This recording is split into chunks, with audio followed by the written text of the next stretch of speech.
Hi everyone, I'm David Fisher, and this is Presidential Chronicles, the series of books and videos on American history as seen through the lives of the presidents of the United States. This episode is from the life of Martin Van Buren, and the focus is Free Soil Finish. The year is 1844, and Van Buren is lost out on the Democratic nomination for President of the United States over his stand against the annexation of Texas. But he was not one to sit on the sidelines in this case. He was determined to support the Democrat, James Polk, who had been nominated by his party for the presidency in his home state of New York, which was going to be critical. It was the largest state, it had the most electoral votes, and this election was going to be close. So Van Buren rallied his supporters, and he even went the extra step to get his very close friend Silas Wright, U.S. Senator from New York, to run for governor. Wright didn't want to run for governor, but Van Buren convinced him, if you run for governor, we'll get more people out to vote, give Polk a better chance of winning the state and winning the presidency. And that is what happened. In fact, it was Wright who won the state governorship by around 10,000 votes, and he kind of pulled Polk along, who won the presidency in the state by around 5,000 votes. If New York had gone for Henry Clay would have been president of the United States. So Van Buren was ready to kind of reap the rewards of this. He expected something in return of gratitude from President Polk for his service in helping him win the presidency. And he expected a top spot in the cabinet. Well, Polk did reach out to both Wright and to Van Buren for ideas on potential cabinet members, and Van Buren and Wright provided some. In the end, Polk didn't pick any of those names. He did pick a New Yorker. He picked William Marcy, who had actually been someone who had before been aligned with Van Buren as part of his Albany Regency group, but they had actually broken and had a falling out, and now is somewhat of a political rival. So Van Buren is incensed. He did all this work to put Polk in the White House, and Polk turns around and doesn't give him any of his people, and he picks a political rival to take the spot for New York in the cabinet. This is not the way the game is supposed to be played. And Van Buren basically wrote off the Polk administration. He was pleased that Polk resurrected his idea of a sub-treasury to manage the government's funds. This was a big idea that Van Buren had pushed when he was president. It had gone away, and now it had come back under Polk, so he was happy about that. But that was about it. Other than that, he wanted nothing to do with the James Polk administration. Well, in terms of Texas, John Tyler, after the election, but before he was out of office, was working feverishly to bring Texas into the Union.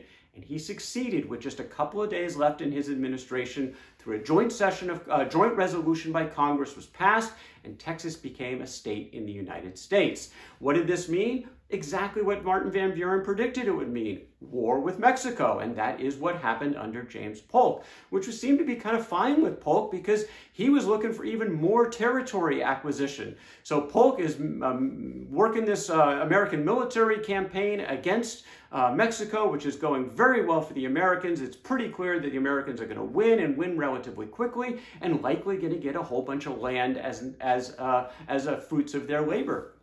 In the midst of all of this, of course, was the topic of slavery, and would slavery be allowed in this new territory? A congressman by the name of David Wilmot came out and actually offered an amendment to an appropriation bill, which effectively said no. If this passes, there will be no slavery in any territory acquired in the Mexican War. Now, this did not pass. In fact, it created a big uproar with the South up in arms in Congress about this kind of piece of legislation. The topic was front and center, and it wasn't going away. So what did this have to do with Martin Van Buren? Martin Van Buren had been out of office for 8 years now. He rarely had spoken out on controversial topics. That wasn't the path to electoral success that he had followed for so many years. And on the topic of slavery, he had really only spoken once, and that was during his own electoral campaign in 1836, when he basically said slavery is a decision to be made at the state government level. And that was sort of it that he spoke on the topic. But Van Buren was annoyed. He was annoyed on a number of levels. He was annoyed with the Polk administration over the cabinet and patronage. He was annoyed with the Polk administration over this war. He was annoyed with the Southern legislatures that had begun passing resolutions indicating their belief that Congress had no authority on slavery in the territories, which was anathema to Van Buren's reading of both historical precedent and the Constitution.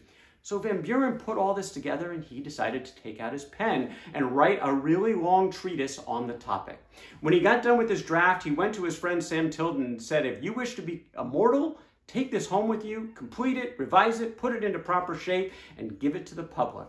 In fact, it was such a big task on this long document that Tilden asked John Van Buren, Van Buren's son, to help him edit it, and they went and they published this document that was eventually called the Barnburner Manifesto. And in this document, Van Buren brought out a lot of historical references about the rights of Congress as the sole arbiter of things like slavery in territories. He also quoted the Founding Fathers extensively about their belief, while they tolerated slavery as a necessary evil to have the country be born, most were against it, and all were predicting that it would go away, not be expanded, and he wanted that to be clearly on the record. In the end, Van Buren went all the way with this following statement: "The principle of extending slavery into territories now free from it can never be made acceptable to the free men of the North." This was farther than certainly he had gone, and most Northern politicians had gone. He was getting into this camp of free soil, and it was controversial nationally, and it was certainly controversial in the state of New York. The state of New York political system of the Democrats was already fracturing. The Barnburners were following in Van Buren's footsteps. The Hunkers were in the opposite camp, more aligned with the Polk administration and also more aligned with those who potentially favor expanding slavery. And this divide was going to have immediate repercussions in the 1848 presidential election, because the Barnburners and the Hunkers both sent delegations to the National Democratic Convention. There was conflict there, and eventually the Barnburners walked out. They called for their own convention in the state of New York for New York State. That was held, and there they said they wanted to have a national convention. They're calling themselves now the Free Soil Party, so that was clearly their top agenda item, was preventing the expansion of slavery into these territories, and they were going to run a candidate for president of the United States. Martin Van Buren was very much on their minds. Now, Van Buren said, "I don't want this." First of all, he had built the Democratic Party. He really helped build it, at least as a key role, and he didn't want to be the one seen as tearing it apart. He also said, look, I'm past my prime. I support the topic. I support the idea, but please find another candidate.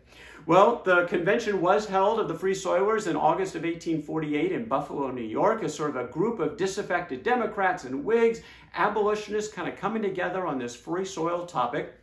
And they said in their platform, our calm but final answer is no more slave states and no more slave territory.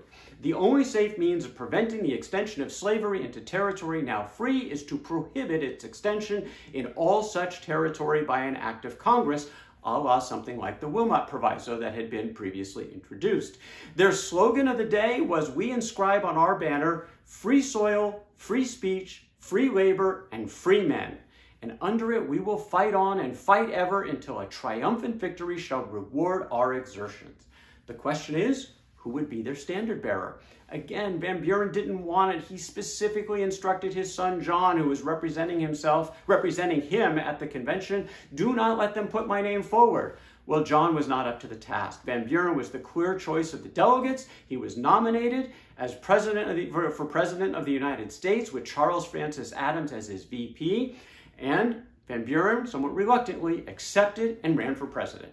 Well, he was put up. He did not win any states, did not win any votes in the Electoral College. He got about 10% of the total popular vote, but was not really a factor in the ultimate outcome, which had Zachary Taylor, the general, winning from the Whig Party over Lewis Cass, the Democrat. Now, this was the end of the line politically, finally, for Martin Van Buren. He decided to head to Europe. His son, Matt, was not doing well. He was ill with tuberculosis. They thought that there might be some benefits of traveling in Europe. He did go, seemed to get better for a little bit, but eventually died over in Europe, and Van Buren would bring him back home to bury him in Kinderhook. While in Europe, Van Buren started writing, and he wrote a very lengthy manuscript, about 1,000 pages, his memoirs. And it was really an interesting, extensive work, mostly talking about the political nature of his life and the political decisions that he made throughout, very insightful, but there were some things that were missing. First of all, he stopped at the end of his term as vice president. So there's nothing on his presidency, there's nothing on his post-presidency, and there was nothing in there about his personal life. Nothing about his kids, nothing about his wife, Hannah, who had died years before. It was a memoirs, yes, but it was very focused really on his political career, up to, but not including his presidency. Well, at the time that he came back to the United States was lurching toward fracture. this continuing debate over slavery during the 1850s, and Van Buren's watching this. He's back in the Democratic fold. He supports Franklin Pierce in 1852. He supports James Buchanan in 1856, but he does not support the Democrat in 1860. He supports Abraham Lincoln. He believed that Lincoln, very consistent with the advocacy that he had given in 1848 around the free soil concept, he thought Lincoln and the Republicans were on the right track, and he supported him. And he said, along with Lincoln, that one thing he had never supported was the ability for any state to secede from the Union. He said at the time of the election that secession receives no countenance, much less sanction from the federal Constitution, and is founded neither on reason or justice. He had been consistent on this his entire political career, dating back to that nullification crisis that he was side by side with Andrew Jackson on, and he was not going to change. Now, secession was not supported. It needed to be repressed. Former President Franklin Pierce had an idea as it appeared that war was coming after Lincoln's election. Maybe all the ex-presidents could get together and do something to prevent civil war. So Pierce had sent out a letter to all the ex-presidents. Martin Van Buren essentially said no. Van Buren said, "I regret, however, to be obliged to say that after the most careful consideration of the subject in all its bearings, I have not been able to repress the serious doubts I entertain in regard to the practicality of making a volunteer movement of that description on our part. With such action in the matter as we might think allowable, we just didn't think it was going to work." So Van Buren said no. There was no such conference. Well, Van Buren would not live out the Civil War. He died July 24th, 1862 at the age of 79. His 3 surviving sons were all at his side when he passed in his hometown of Kinderhook, New York. Martin Van Buren was an all-American success story. He rose through the state system from humble beginnings to take power away from the entrenched families in the state of New York. Really a remarkable rise in his prowess as a magician, they called him, a politician who knew how to make something out of nothing. He fostered the art of patronage. He knew how to win elections, and he was successful at the state level, and he was successful at the national level, eventually aligning with Andrew Jackson, and that alignment helped elevate him Secretary of State, Vice President, and eventually President.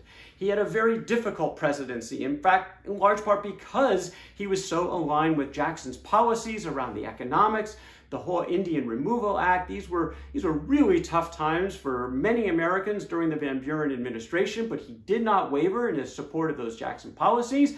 Nevertheless, he was denied a second term because of some of these problems in a rather unsuccessful 4 years in office. But the most intriguing aspect of Martin Van Buren really came later. These treatises that he wrote, these long letters, the Hammett letter, and then the Barnburner Manifesto, where this was a man who had demonstrated political success on a formula.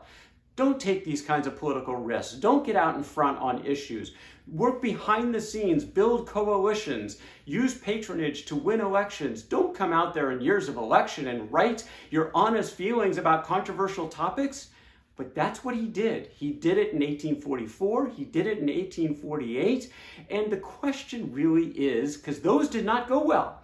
They actually cost him the presidency in 44 in particular, and he helped divide the party in New York in 48 with his Barnburner Manifesto. So these had destructive results. But the question is, which Martin Van Buren is the one that we should celebrate? The one who was more the political schemer who knew how to win elections but wasn't terribly principled along the way? Or the really principled Martin Van Buren who came out against controversial topics after his presidential years, and those did not lead to electoral success? Which is the one to celebrate? That is an open question. That is Martin Van Buren and Free Soil Finish from the life of Martin Van Buren. For more presidential chronicles, check out my books on Amazon.com, and don't forget to subscribe to my YouTube channel. Until next time, I'm David Fisher, and this is Presidential Chronicles.